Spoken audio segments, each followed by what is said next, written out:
Hey friends, welcome back to my channel. Today we're going to talk about selling options and specifically covered calls. So let's quickly go over what a call option is. Options have buyers and sellers. So a call option gives the option buyer the right, but not the obligation, to buy 100 shares of stock at a given price on or before a given expiration date. As the seller of an option, you must have 100 shares of the stock and agree to sell your shares should the stock price be above the strike price on or before expiration. The buyer pays a premium for the option contract and the seller collects a premium. Remember, one contract equals 100 shares of stock. Selling covered calls. As the seller, you are betting that the price at expiration will be below the strike price. Use this when you think that stock will stay flat or go lower. A buyer of the call option is betting that the price will go up. If it does, they can sell that 100 shares at a higher price than what they bought it for. If the price ends up in the money or above your strike price, that buyer will exercise the option and your 100 shares will be called away and sold to the option buyer. You now have the cash from selling your 100 shares and you keep the premium. If the price is out of the money or below the strike price, the option expires worthless and you keep your shares as well as keeping the premium. Let's look at an example. So if I switch over to my Robinhood account here, we can see that I've got just over 100 shares of O, which is Realty Income. So you can see here my average cost of acquiring these shares was $53.97. You don't really want to sell options at a price lower than that, because if the shares get called away, then you have to sell them for less than what you bought them for. Right now they're selling for just over $57 per share, so I'm safe there. So if I go trade options and I go sell, call, and then you want to pick an expiration date. Right now it's selected automatically at January 19th, which is 34 days away.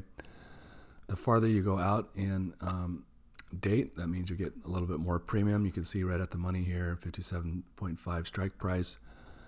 At February 16th, that's $1.55 per share that you get. If I go back to January, it's going to be a little less, so $1.10. And that's because the farther out in time you go, the option has more chance to become in the money or favorable to the buyer. So they'll pay a bigger premium for that.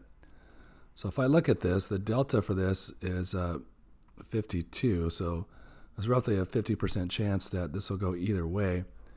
So it's not very safe. If I wanted to sell these shares and collect a premium, if I'm okay with them being called away, I've got about a 50% chance. Usually what you want to do, if you want to hold on to the shares and make some premium, you go farther up into the money. The strike price is higher, but you have less of a chance of the shares being called away from you. So if I look at this 62.5 strike price, that's a delta of 0.06. And that means there's like a 94% chance that I will keep my shares. But you don't get much premium. So if I wanted to kind of find a happy medium here, I would go maybe to this one, which is $60. There's like a 21% chance of the delta here that this will go into the money. And so there's like a 79 chance that it won't, or that I would win this trade. And by winning, I mean that I would keep the shares. So if I want to hold on to the shares, I got a risk of about 1 in 5 chance that these would be called away. So if I select this, you can see that I will collect roughly $30. 30 cents per share. So that's times 100 shares is $30. So if I wanted to sell this option, I would just go ahead and review the order and click submit. All right, so let's look at a few examples of what might happen when you sell a covered call. Let's say you own or you buy 100 shares of XYZ stock at $100 per share, so you spent like $10,000, and you want to make a little money by selling call options against your shares. So you sell a call option at a strike price of $125, and you collect a premium of $200 for doing so. And then let's say the price at the expiration of the stock only gets up to $120. So at expiration, the stock is below the $125 strike price, which means it expires out of the money or expires worthless. So what happens then is you get to keep the premium of $200. You also get to keep your shares because they're not called away. And you also get to keep the appreciation of the $100 price where you bought the shares and the price now, which is $120. So that's $20 per share times 100 shares is $2,000. So your profit on this is $2,000 plus the $200 premium or $2,200. So the premium goes right into your account. That's a realized gain right away. The $2,000 is unrealized because you're just holding onto the stock and you haven't sold your stock yet, but the value of them has gone up $2,000. So what you would do there is just repeat the process if you want to keep collecting premium.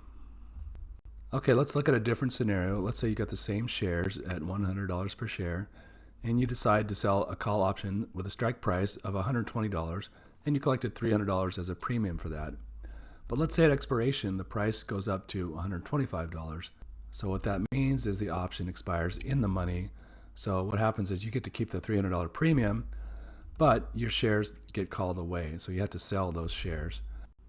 You do get to enjoy the appreciation of the shares, which went from $100 that you bought them for to $120. So that's $20 per share times 100 is $2,000. So your profit is $2,000 plus your premium, and that's $2,300. Both of those are realized profits because you have to sell your shares for $120, so you get the cash for that, and you get to keep the premium. Now you do miss out on the $5 difference between the current price of the shares and your strike price. You could have held on to those shares and sold them for $125 per share and made more profit, but you did get the money for those shares at $120 per share, and you get to keep the premium, so you did make a profit. You sold your shares for more than what you bought them for. So what you can do is take that money and invest in 100 shares of the same stock or some other stock and do the process all again. All right, so let's say you're almost at expiration and you see that you're going to go in the money and lose your shares, and you want to hold on to your shares. What can you do? Well, before expiration, you can buy back the option. If an option is in the money, it's usually going to cost you more to buy it back than the premium received for selling the option. So let's say it costs $400 to buy this back. You only collected $300 of premium, so you lose $100 there.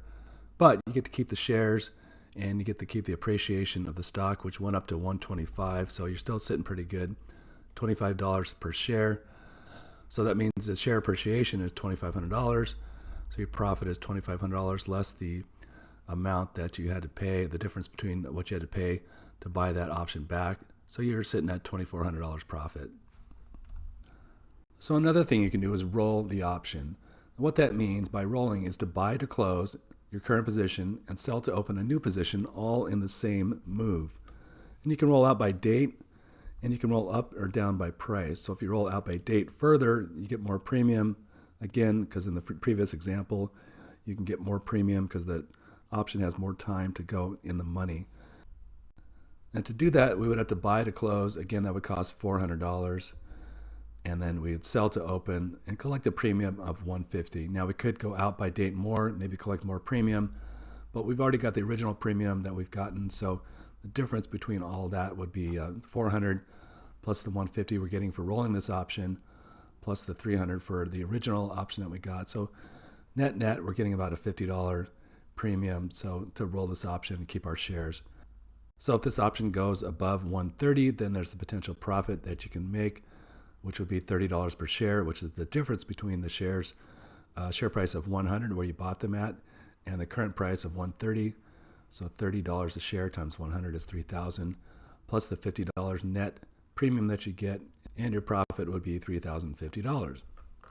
All right, let's do a quick recap. Number one, the option expires out of the money or worthless. You get to keep the premium, and you get to keep your shares, and then you get to repeat the process for more premiums. This is what you usually want. If you have a stock that you like, you get a possible dividend by holding the stock, so it's a good option. This is usually what you want when you're selling options. Option number two, if it expires in the money, scenario one, your shares could get called away if you just let them go. You still get to keep the premium, and you get the cash for your shares to buy back the same or other stock.